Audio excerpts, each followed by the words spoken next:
Assalamalikkum. Hi, hello. Welcome to our channel. Today நம்ம iftar vlog பார்க்க போறோம். Already நம்மளோட சஹர் vlog நம்ம பார்த்தாச்சு. ஃபர்ஸ்ட் நான் கடல் பாசி பண்ணிட்டேன்.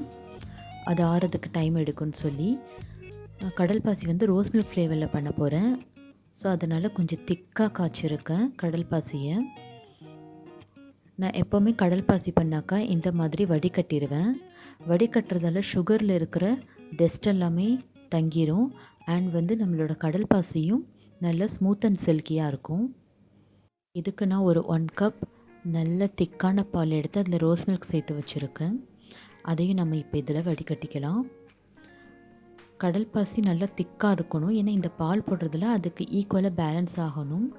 அப்படி இல்லாட்டி நம்மளோட கடல் பாசி தண்ணியாக இருந்துச்சுனாக்கா நாம் போடுற மில்க்கு ஈக்குவல் ஆகாமல் செட் ஆகாமல் போயிடும். ஸோ அதை நம்ம எப்போவுமே மைண்டில் வச்சுக்கணும். இப்போ இது நல்லா மிக்ஸ் பண்ணி விட்டுக்கலாம்.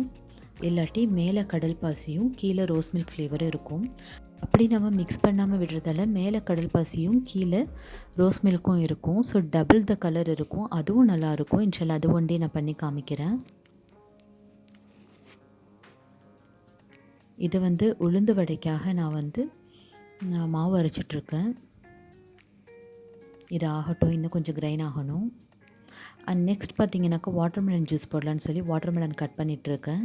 ஒரு ஹாஃப் வாட்டர்மெலன் ஃப்ரூட்டாகவும் ஒரு ஹாஃப் வாட்டர்மெலன் ஜூஸாகவும் எடுத்துக்கலான்னு கட் பண்ணிகிட்ருக்கேன். இதில் நான் சீட்ஸ்லாம் எடுக்க மாட்டேன். அப்படியே கட் பண்ணி மிக்சர் ஜாரில் போட்டு கொஞ்சம் வாட்டர் அண்ட் சுகர் போட்டு கிரைண்ட் பண்ணிப்பேன். இப்போ இந்த மாதிரி ஸ்ட்ரெயின் பண்ணுறதால நம்மளுக்கு எல்லா ஒரு சீட்ஸுமே நின்றுடும். இதில் நம்மளுக்கு தேவையான ஐஸ் க்யூப்ஸை நம்ம இப்போ சேர்த்துடலாம். முடிஞ்ச வரைக்குமே ஃப்ரெஷ் ஜூஸஸ் போட்டு குடிங்க. அண்ட் இப்போ பார்த்தீங்கன்னாக்கா வடை மாவு ரெடி ஆயிடுச்சு. இதுக்கு நான் ஆனியன் கட் பண்ணி வச்சுருந்தேன், அதை நான் சேர்த்துருக்கிறேன்.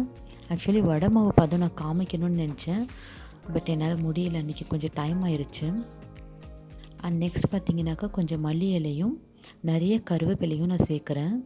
எப்போவுமே வடை செய்யும்போது கருவேப்பிலை நிறைய சேர்த்துக்கோங்க, அதோடய டேஸ்ட் ரொம்ப எக்ஸ்ட்ராடனரியாக இருக்கும். இப்போ இதில் நான் ஒரு 1/2 டேபிள் ஸ்பூன் மிளகும் 1/2 டேபிள் ஸ்பூன் ஜீரகமும் சேர்த்துக்கிறேன். பச்சை மிளகா நான் சேர்க்க மாட்டேன். இஞ்சி இருந்து அதை கட் பண்ணி போடுவேன். டுடே என்கிட்ட இஞ்சி இல்லை. இப்போ இதுக்கு தேவையான சால்ட் சேர்த்துடலாம். இப்போ ஒரு டிப் சொல்கிறேன். வடை மாவு கிறிஸ்பியாக வர்றதுக்கு கொஞ்சம் அரிசியை மிக்ஸி ஜாரில் சேர்த்து ஒரு சூஜி ஸ்டேஜுக்கு கிரைண்ட் பண்ணி இதில் சேர்த்துக்கோங்க. இதனால் நம்மளோட வடை ரொம்பவே கிறிஸ்பியாக வரும். நீங்களும் ட்ரை பண்ணுங்கள். இப்போ டைம் பார்த்தீங்கன்னாக்கா 5:30 ஆயிடுச்சு.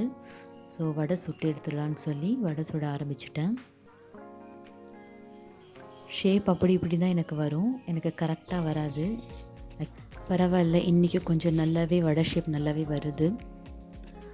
இது கொஞ்சம் லேட் கோல்டன் ப்ரௌன் ஆனதும் எடுக்கலாம். ஒரு சில பேர் பார்த்திங்கனாக்கா இன்னும் கொஞ்சம் டார்க்காக எடுப்பாங்க. பட் அப்படி எடுக்காதீங்க. ஏன்னா அதில் இன்னும் கொஞ்சம் குக்கிங் ப்ராசஸ் நடந்துகிட்டே தான் இருக்கும். ஸோ அதனால் இன்னுமே டார்க் ஆகிடும். இந்த மாதிரி லேட் கோல்டன் ப்ரௌன் வந்ததும் நம்ம எடுத்துடலாம்.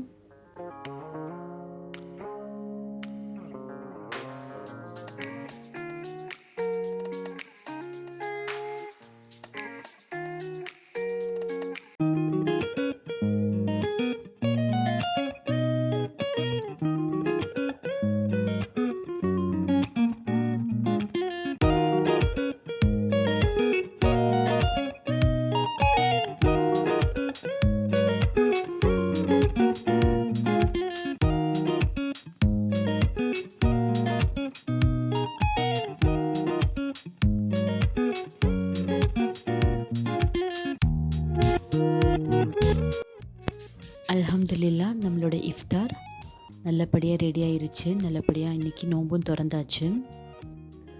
முடிஞ்ச வரைக்குமே நம்ம இந்த ரமதான் மந்தில் ஃபுட் எதுவுமே வேஸ்ட் பண்ணாமல் இந்த ரமதான் மந்த்தை கொண்டு போகலாம். இந்த மாதிரி இன்ட்ரெஸ்டிங் vlogsக்கு zoomfoodvlogz சப்ஸ்கிரைப் பண்ணுங்கள்.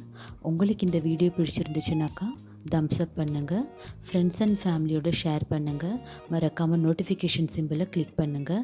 அப்போ தான் நான் போடுற ஒவ்வொரு நோட்டிஃபிகேஷனும் உங்களுக்கு குயிக்காக ரீச் ஆகும். தேங்க்ஸ் ஃபார் வாட்சிங். அஸ்ஸலாமு அலைக்கும். Bye bye.